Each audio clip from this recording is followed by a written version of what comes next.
Hello, good evening, and welcome into a Monday edition of KC Sports Tonight. I am Mark Poulose, joined by Katie Maher on this fine Monday. Katie, we have a lot to talk about here. A lot going on this weekend. You were up at the KU game against BYU this weekend. Let's start there. Seemed pretty exciting. How was that game out there on Saturday? It was, I'm trying to think of a time where Allen Fieldhouse was louder, which every time I'm there for a game, it's super, super loud. And they're all so close in that aspect, but maybe the loudest I've ever heard it. And I was at the very tippy top. There were fans breathing down my neck. Everyone was going crazy, as it should be for a top 15 matchup. Like, that's what you want to see in college basketball. And there are just few places like that at any level of professional sports, college sports, high school, all the way. Hard to find a place like in Allen Fieldhouse, but obviously it was crazy. The game itself gave fans a lot to cheer for and then kind of kept things interesting towards the very end. I went down to the press room with about under 6 minutes, I want to say, was left. And when I left KU from up there, they were up like 18. And then I came down, and by the time that I got down, it was a 4-point game. So maybe I shouldn't have left when I did, but they still won. Hey, yeah, they still won in a very exciting game. But KU with another big game tonight on the road at Texas Tech on ESPN's Big Monday. KU in the latest edition of the rankings up to number 11, while Texas Tech is now number 13. However, the Red Raiders are 4.5-point favorites on their home floor. But, Katie, I know a big storyline going into this one is obviously the health of Darryn Peterson. The first half on Saturday, he was absolutely phenomenal against BYU, and I don't necessarily want to get hyperbolic here, but like that first half there against BYU, he looked like the best KU freshman we have seen in many, many years. I mean, we're talking like Andrew Wiggins, Joel Embiid. I mean, you go back even further. Darryn Peterson looks like the best freshman KU might have ever had in maybe the last 25, 30 years. But the issues keep coming up where he cannot finish games. What was going on there on Saturday? What was Bill Self? What was his, we all heard what he said in the presser, but the emotion in the room when he said, I don't know what's going on, I'm not a doctor. What's your take on all this? Yeah, and I mean, to that point, I see a lot of chatter from angry KU fans who, I think this was before Darryn started to play a little bit more in recent weeks, but when he was missing a ton of games, a lot of KU fans were getting angry, talking on Twitter and everything, and there were a lot of questions to the media as to why aren't you guys pressing Bill Self about this? He's being asked about it. We're getting the same answers every time. It kind of gets to a point where there's nothing like after this game where Darryn Peterson didn't play for most of the second half. Bill Self really didn't say that much about it other than he's not a doctor, which you just said. And it's a shame that we didn't get to see it for 40 minutes, but we did get to see kind of not peak Darryn Peterson, but like what they see in practice and what they know he's capable of. I think Darryn Peterson very much came into the game under kind of with a bit of a chip on his shoulder because of the AJ DeBonsta debate. I was watching College Game Day before the game a few hours before, and the graphic came up. Darryn Peterson, I think, of the 20 NBA scouts or something were asked who they think the number one overall pick should be between him and AJ, and 12 said Darryn Peterson, 8 said AJ DeBonsta. I think there's a lot more than 12 now in that equation. I think he proved himself as the number one pick going in this NBA draft. However, that was only in one half's work. AJ DeBonsta obviously had a much better game in the second half than he did in the first half. But when the two of them were going one-on-one, I mean, Darryn was smoking him. He kind of just, I don't think there's really any debate there. And the reason why I believe so strongly that Darryn Peterson had that chip on his shoulder was because Nike posted a graphic after that game with his poster dunk, and it said end of debate, and Darryn retweeted it. So I think it was a storyline he knew about, and he wasn't kind of shy in proving it. However, he starts the second half, we think everything's fine, and then out of nowhere, he's not playing. And at first I'm like, oh, maybe it's just, it's an under 16 timeout, like media timeout. They're just being smart about resting him before it starts, give him some extra time. Then he doesn't come back in. So. Yeah, for me, I know there's a lot of people that kind of feel like maybe this weekend and this game settled the debate for the number one overall pick. But for me, I think it settled the debate for who is the most skilled, who is the most talented player. But when you think about taking someone at that #1 overall position, as a GM, whoever you pick is likely going to get you re-signed or going to get you fired. And I think a lot of NBA general managers are going to be like, yeah, we see the tantalizing talent of Darryn Peterson. We see his unbelievable skill. We see how he can put the ball in the basket so easily. But what we also see is a guy who is not able to get out there on the basketball court. And I know there are some people that maybe speculate that this is load management. We've all seen the pictures on social media of Darren's agent there at the game, and people are saying, hey, the agent said take him out. The reason I would kind of pump the brakes on is this load management, is he not playing because he wants to protect his draft status, I guess for 2 reasons I would say this. Number one, a couple weeks ago, Bill Self said this is something Darryn Peterson is going to have to deal with for the rest of his life, this cramping issue. We've seen Darryn on the sidelines. He's drinking pickle juice at these games. Like, it looks like they are actually dealing with an issue of cramps. And it's just like, also, so that's point number one. Bill Self said this is something he's going to have to deal with for the rest of his life, for the rest of his career. Point one. Point number two is look at how his teammates react to Darryn. Like, they love Darryn. Like, he is beloved by his team. Like, when we see some of these Instagram lives that come out after these games and them celebrating in the locker room, like, Darryn is fully celebrating with these guys. They are fully embracing Darryn Peterson. If this were, in my opinion, if this were a guy sitting out to protect his draft status, the team would not embrace him the way that he has been embraced. So I think there is a very legitimate health issue here with Darryn Peterson. And I think actually we might need to tip our cap to Darryn Peterson's agent for doing such a good job at protecting his status as the #1 pick when there is such a clear and potentially obvious, in my opinion, health issue with Darryn Peterson, because we have seen he does look different when he is like the explosion that we saw in the first half on Saturday when he went up and posterized that guy. That is a Darryn Peterson that we have seen maybe 1 or 2 times this year. I think he had a big dunk also against Iowa State there in that first half. But it kind of makes you even think, like, boy, how much better could this guy be if he potentially is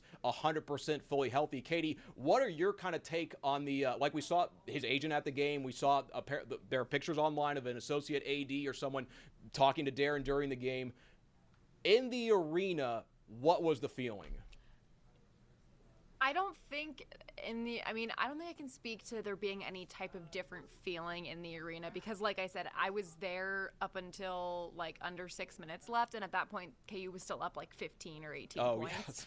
Yes. So I wasn't actually in the arena when BYU made that like final 5 minutes of a comeback. So I can't speak to as much that. But obviously there was still so much excitement for every bucket that, the Melvin Council Jr. Kind of game sealing. Heartbeat of the team, Melvin Council. Literally. He's so fun to watch. I have a yappy dog, and I have never heard more barking than I have in the 2 hours that I was inside Allen Fieldhouse for that game. So much barking. Yeah, I was up there at one game, and they were doing that, and they had the "Beware of Dog" like yard sign out there. It's very cool to see how the fan base has embraced him. But KU, big game tonight. Number 11 KU at number 13 Texas Tech. Hopefully we'll see Darryn Peterson put on a show. But Katie, is there anything else we need to say on that point? No, the only thing I'll add is just the fact that kind of going back to, end of debate, obviously Darryn Peterson is much more talented and skilled than AJ Dubonsta. No doubt about that at this point. It's a very wide margin, in my opinion, after watching what I watched on Saturday. Yep. And when it comes to that, and the original point I was going for, I've kind of gone off the rails and I've lost my train of thought here. The original point being there, it's called attention, I think, to the whole one and done versus going straight to the pros debate. Darryn Peterson was at NBA level before he started playing in college. And that's, I think this might be kind of opening a bigger door into that discussion, because I have seen, and this was my original point, many NBA scouts who were in attendance, which over half the NBA had representation there for this game. I think it was 17 teams, yeah.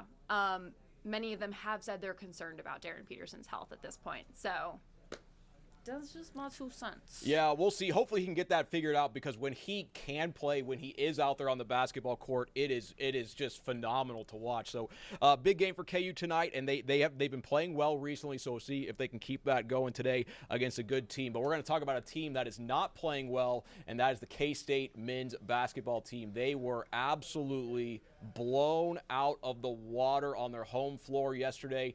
To make kind of matters worse, in my opinion, obviously K-State enters that game. They're 1-7, but apparently it was Legends Week in Manhattan. So they were doing it all, doing it up, doing it right out there for Legends Week in Manhattan. And none other than the great Bill Snyder was at yesterday's game, as was Lon Kruger, a 2-time Big 8 Player of the Year for K-State. And then the Wildcats barely scored more than 20 points in the first half and were run off the floor by the Iowa State Cyclones in their home gym. And then afterwards...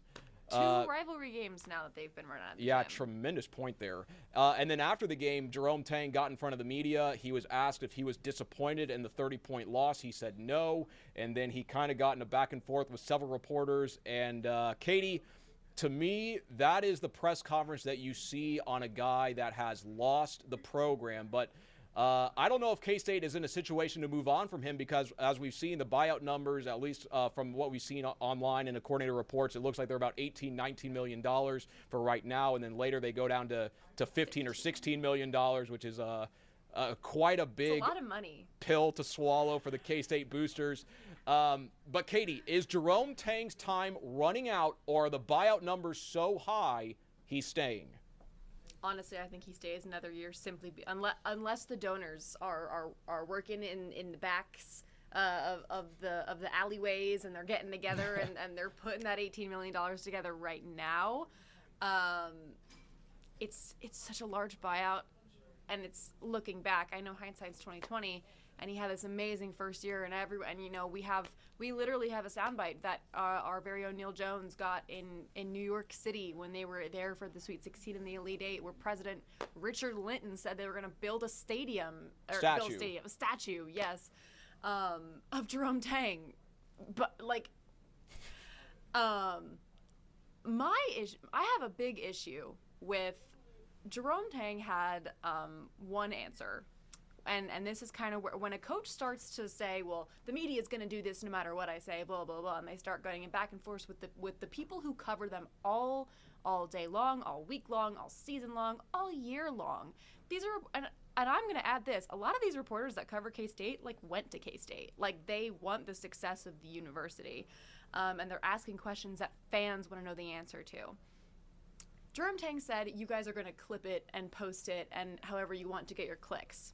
Every single soundbite from a Jerome Tang post-game press conference that I have seen posted by media members on Twitter and other social media platforms has been uploaded in full. They're not being edited. They're not being clipped any type of way to make him look type of way. These are the answers he is giving. If the only person making him look bad here is him. So there's no editing going on. Maybe if we need to cut down on time or something for a newscast, maybe we take a few ums, if and buts out, but there's no editing being done to what Jerome Tang is saying. Media members are just posting his answers, and then he's like, oh, that doesn't look good. Well, now I'm going to start a fight with the media about it. Yeah, it's honestly, his reaction there, it was so immature to say that. I mean, just as you said, so many of these people that cover K-State, they're around the program. They cover the program because they were fans of the program. It's something they've loved their entire life, and they truly want what's best. I mean, the media is not the reason that K-State is 1-8 in Big 12 play. The reason is all in Manhattan, Kansas. It's the people within the program. It's Jerome Tang. It's his players, and it's just at a certain point. I mean, this is purely my opinion, but Katie, you've heard me say this before. It's every time he's had a press conference this year, to me, it's felt like he just put his foot in his mouth and said something that he regrets. And I'm like, there's no way that he's going to do it again. And then he does the exact same thing the next week. And then they're like, oh my gosh, he said another stupid thing. There's no way he's going to do it again. And then what does he do? He gets blown out on his home court with the most famous person from their institution ever at the gym, and then he says, yeah, I'm not disappointed that we got blown out by 30. Crazy. It's just crazy to not say you're just, and then he says, because I'm with these guys every day and I see the hard work and blah blah blah blah. You can admit that you're disappointed that you lost by 30-plus points on your home court to one of your biggest rivals. You can admit that. But the flip side is if they don't pay the buyout, which is obviously so expensive, is they have to pay him to come back next year. And I think what's going to happen here is K-State, they're going to have to rally some boosters, and the discussion's probably going to be is like, will we allow Jerome Tang to continue to embarrass our university for the duration of his contract? Because at this point, this is again purely my opinion. This is not the opinion of KCTV5, but some of the things that he is doing, it is just not how the head coach of a Division I program should act. And it's like this guy is paid millions of dollars. He has to be a representative of the Kansas State University and the state of Kansas as a whole, and it's not looking pretty. So he told us 2 years ago that he just, and I get that he was joking, but he literally said it in a clip that was then posted online by K-State about getting hired to getting rehired to get fired, and then being paid millions of dollars every year from a buyout while you go and live in a country that's not here, doing like charity work and stuff. He told us 2 years ago what the plan was. We just thought it was a joke. Yeah, and I mean, just look at his record. First year, 26-10. They go to the Elite Eight. Great year. We commend you for that. Next year, 19-15. They go to the NIT first round. Last year, 16-17. No postseason after the Big 12 tournament. Then this year, they're below 500, 10-12, 1-8 in conference. If we were making a bar graph, we would see the steepest decline possible. So K-State, a lot of questions there. We'll see if they can get them answered. We'll see how that all works out. All right, we're going to move to football as it looks like Matt Nagy may be the odd man out in this year's NFL head coaching carousel. This year there were 10 openings, and this last weekend it got down to basically where there were two more teams that had not picked their guys. Those were the Arizona Cardinals and the Las Vegas Raiders. The Cardinals have picked the LaFleur from the LA Rams, and it looks like, according to reports, that the Las Vegas Raiders are going to hire Clint Kubiak out of Seattle. So that means Matt Nagy will not get a head coaching job this cycle unless something unforeseen happens. Katie, to me, Matt Nagy this entire year has seemed like a guy that was moving like a guy that wanted to become a head coach again. That's no longer in the cards. What do you kind of make of the NFL? I mean, pretty quickly, he was a winning record. He's been to the playoffs. No team wants to sign him as a head coach. What are your initial thoughts? Yeah, I mean, and we know that it was in his plan before the year even started that he wanted to be a head coach after this year, after his contract was up, because Andy Reid told us that when he had his press conference last Monday about bringing Bieniemy back. And something else that Andy Reid said in that press conference, which obviously that press conference, like we talked about on here afterwards, I felt like it was very half, I'm so excited that Eric Bieniemy is back, and half, I really want Matt Nagy to get a head coaching job in the NFL. Yep. Which, hey, I mean, you got friends, you got people that you care about. Yeah, do your thing. Like, try and support them and try and like help them get the next best thing.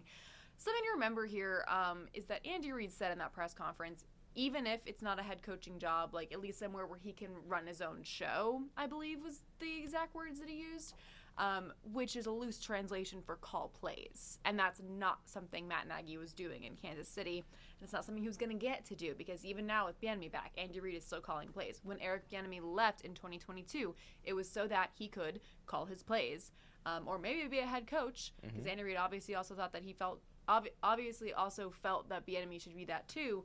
But yeah, Bieniemy left so he could go call plays.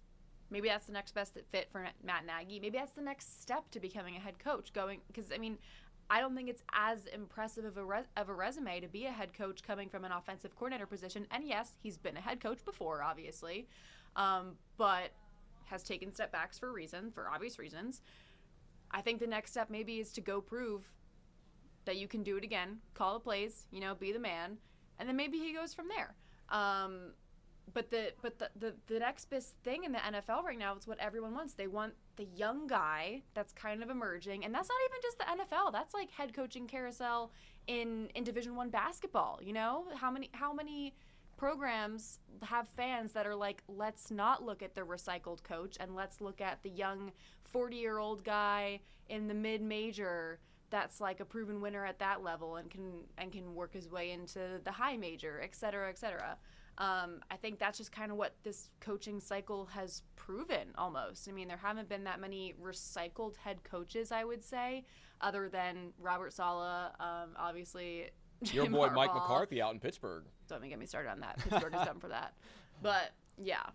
No, I'm interested to see where Matt Nagy's landing spot will be because obviously he's going to try to find an offensive coordinator position. But I was just thinking now of some of the places that he was tied to earlier. I think there was a report that he was interviewed with the Baltimore Ravens, and the Baltimore Ravens just hired a guy that's an offensive coordinator he's 29 years old. He's younger than Patrick Mahomes. I mean, that's kind of maybe the way that the NFL is going is with a lot of these younger guys, and Matt Nagy might be the odd guy out in this scenario. But to me, I think Matt Nagy knows how to coach football. I just think the problem here is anyone that has watched the Chiefs over the last 2 years, bless you. Anyone that's watched the Chiefs over the last 2 years, you have seen an offense struggle. And if you're trying to maybe sell that to a fan base, be like, hey guys, like we just hired this guy to be our new head coach, and be like, well, we've seen the Chiefs for the last 2 years, and boy, on offense, it really wasn't pretty. Like people could legitimately, very legitimately say if the Chiefs did not have Patrick Mahomes, they could have the worst offense in all of football. And so I think maybe that might be a situation that Matt Nagy needs to go to a different place and obviously kind of rehabilitate his image, because here in Kansas City, the offense has looked so stagnant. And then something, I was actually talking about this with Marlia Campbell, our sports director. She made a tremendous point. So there were 10 openings this offseason. And Matt Nagy, we don't know how many of those that he interviewed for, but I would assume obviously is at least more than 3.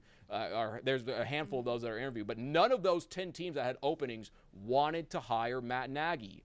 So next cycle comes around, like the next teams could be like, well, there were a bunch of openings last year and no one wanted you, so why will we want you? Like no one wanted you last year. What made you better this year? So hopefully we help Matt Nagy. I think he's a good football coach. When we're out there, he gives very detailed answers. I think the players seem to at least respond pretty well to him. I think the Chiefs had a little bit of a tough hand this year with injuries on the O-line. We were talking about this at the end of the year. Their 2 starting tackles at the end of the year did not play high school football. So how can we really accurately judge what the offense was doing? So we'll have to see what happens there. Matt Nagy looks like he won't be a head coach. Katie, anything else? Or nope.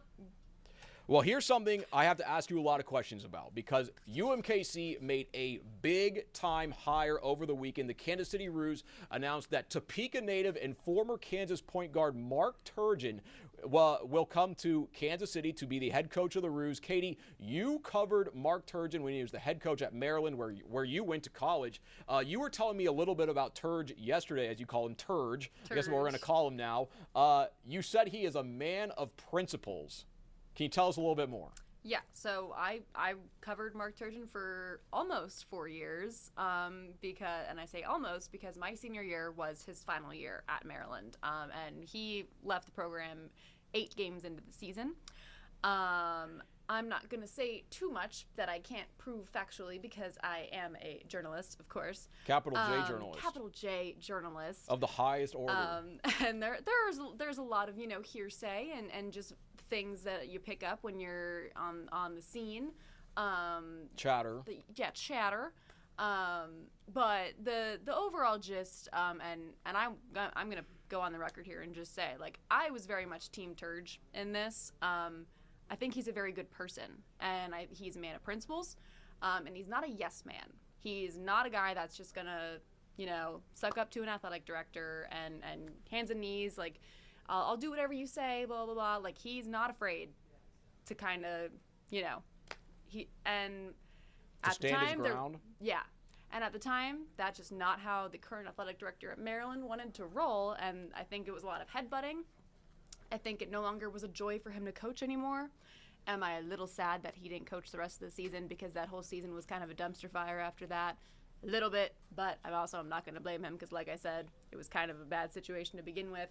And then, the chatter behind the scenes after that was that he wasn't going to get back into coaching until after his son, who was playing in college nearby in D.C., graduated from school. So the time off from coaching wasn't a shock at all. Shock to me that he's coming back to Kansas for it, Kansas City.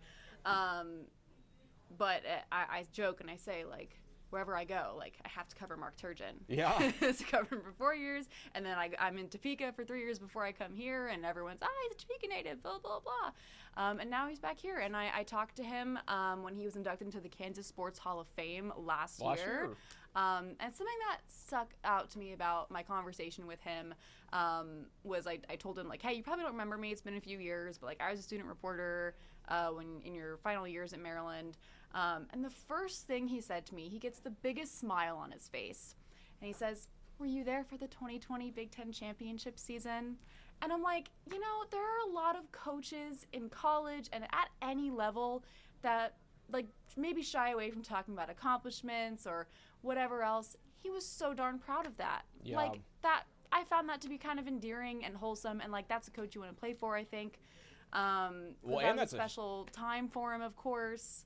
So Turge has my respect. I'm excited to get to talk to him again, and it's a home run hire because he is a proven winner. He didn't get to the extent that Maryland fans wanted him to get, which was why there was so much stuff going on behind the scenes that made people unhappy and yada yada yada, and there was butting heads. But yeah, like I said, this is a home run hire for UMKC. It's been a struggling program as of late, and to get a coach who knows what he's doing, that's awesome for them.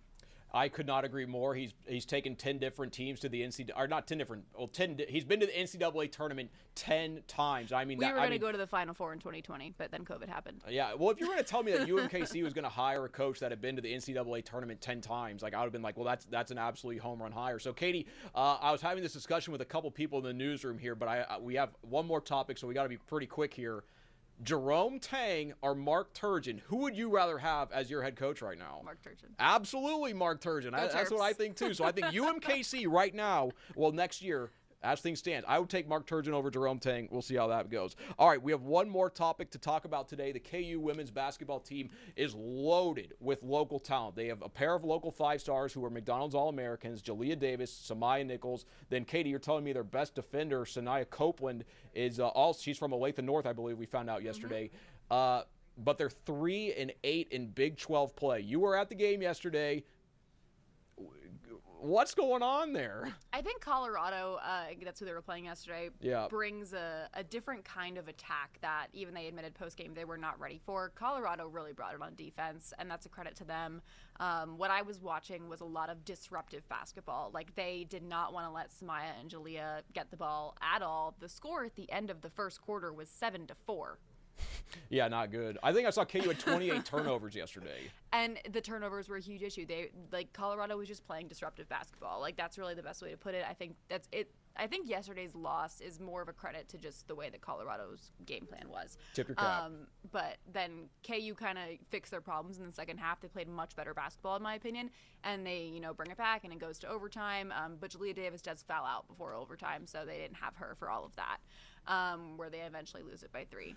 It's such a weird case where this team is full of so much talent. They have a great starting 5, and then Elle Evans has been coming off the bench lately, and she's this spark plug from beyond the arc. And they have some depth. It's just a weird. You almost don't. It's like you don't know. Like, so just there's a disconnect happening where they're just not winning close games. They almost upset number 12 TCU last week. They lost by 2 points on their home court. So yeah. No, it's quite a mystery, but what we do know is with Samaya and Jalea, they certainly have 2 of the best players in the conference. One note quickly here before we close. Today they announced the McDonald's All-American rosters, and Park Hill South's Addison Bajorn was named a McDonald's All-American. She's a 5-star.